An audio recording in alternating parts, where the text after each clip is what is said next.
আমার ছেলের আসলে ধৈর্য নাই, সে একবারে দিয়ে দেবে। পাপা পাপা তুমি তোকে গুঁতো দিও না প্লিজ। হ্যাঁ তুমি খায় ফেলো না, তোমার তো আবার বাজে অভ্যাস আছে।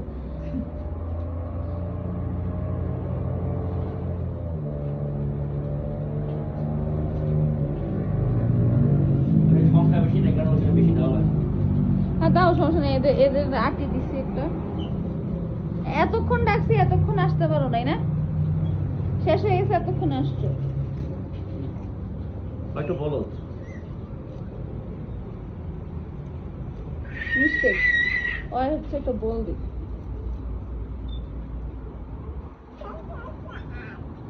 বুঝলাম না, সাদিতে দেখে ভয় পেয়েছি।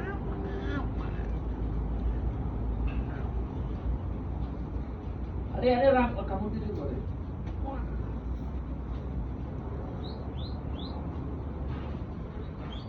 এই সাজিদ, তোর এত সাহস কেন বাবা?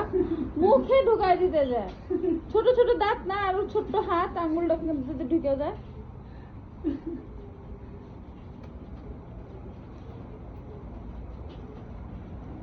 চিন্তা করো, চিন্তা করো তোমার ছেলের কর্মকাণ্ড।